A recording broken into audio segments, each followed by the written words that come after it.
Hello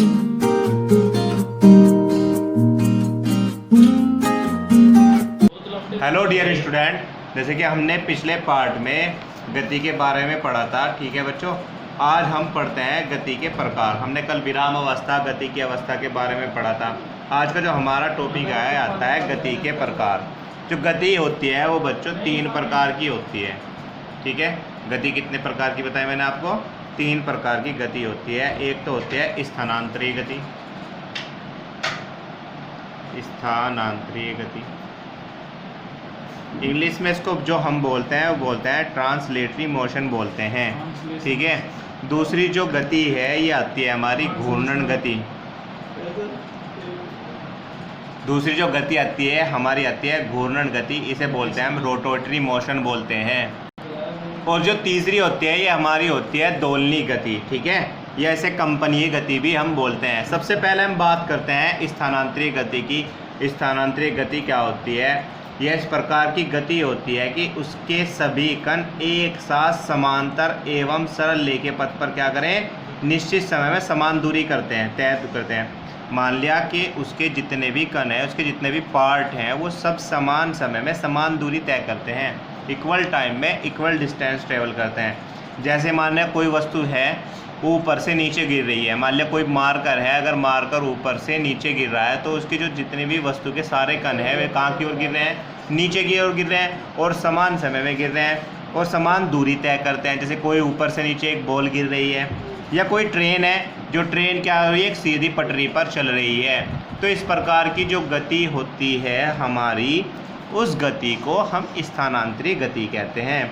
तो अगर आपको इसकी डेफिनेशन लिखनी है तो मैं इसका आपको डेफिनेशन इसके बता रहा। जब कोई वस्तु इस प्रकार गति करती है कि उसके सभी कण एक साथ समांतर एवं सरल रेखीय पथों पर किसी निश्चित समय में समान दूरी तय करती है, तो वस्तु की यह गति स्थानांतरित गति कहलाती है। ठीक है, तो ये आपको डेफिनेशन है, ये आपको डेफिनेशन अपनी कॉपी में लिखनी ही है। और अगर आप इसका उदाहरण देना चाहो तो आप उदाहरण में लिखेंगे। तो मैंने आपको बताया जो उदाहरण है, उदाहरण में हम क्या लिख सकते हैं? पृथ्वी की ओर मुक्त रूप से गिरती कोई वस्तु, या जो ट्रेन है, ट्रेन सीधी पटरी पर चलती ट्रेन, ये हम क्या लिख सकते हैं? इसमें उदाहरण लिख सकते हैं। ठीक है, तो अब इसके बाद जो हम बात करते हैं घूर्णन गति की बात करते हैं। घूर्णन गति क्या होती है? जब कोई वस्तु इस प्रकार गति करे कि उसके सभी कण एक वृत्तीय पथ पर क्या करते हैं? गति करते हैं। ठीक है, जैसे आपने बचपन में क्या होगा, कोई धागा लेकर उस पर कोई पत्थर बांधते हैं और उसको ऐसे क्या कर देते हैं? गोल गोल रोटेट कर देते हैं, घुमा देते हैं। या आप झूले में झूलते हैं, वो झूला क्या करता रहता है? घूमता रहता है। पंखा है हमारा, एक वृत्तीय पथ पर क्या करते रहता है? गति करता है। तो इस प्रकार की गति को हम क्या कहते हैं? घूर्णन गति कहते हैं।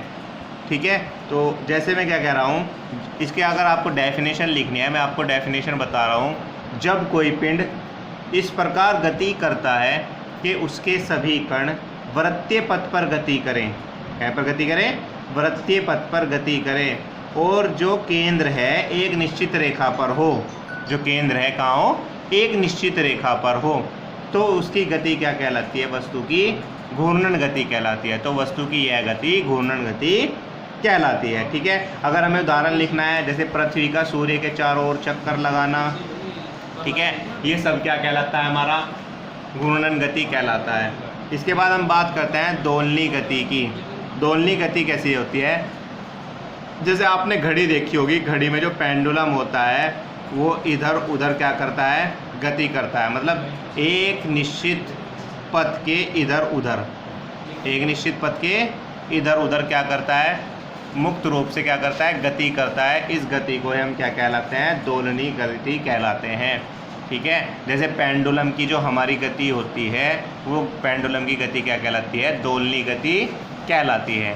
ठीक है बच्चों, इसके बाद हम बात करते हैं, इसके बाद जो हम बात करते हैं हमारी वे आती हैं, 2 डेफिनेशन आती हैं। एक तो सदिश राशियाँ और दूसरी कौन सी आती हैं? अदिश राशियाँ।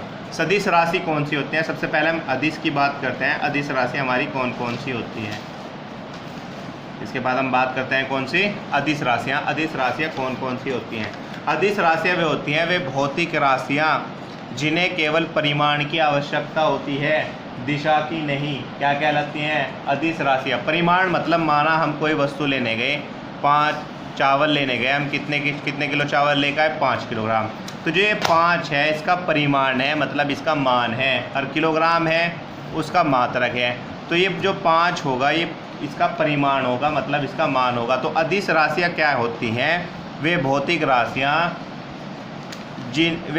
राशियाँ जिन्हें केवल परिमाण की आवश्यकता होती है, दिशा की नहीं, क्या कहलाती हैं? अदिश राशियाँ कहलाती हैं। जैसे दूरी हुई हमारी, चाल हुआ, द्रव्यमान हुआ, लंबाई हुई, ठीक है, ऊर्जा हुआ, कार्य हुआ, घनत्व हुआ, ये सब, दाब हुआ, ये सब हमारी क्या कहलाती हैं? अदिश राशियाँ कहलाती हैं।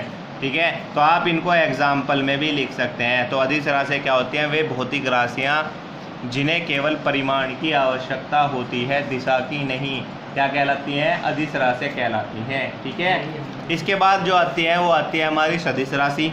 सदिश राशि में क्या होगा बच्चों? परिमाण के साथ साथ दिशा की भी आवश्यकता होती है।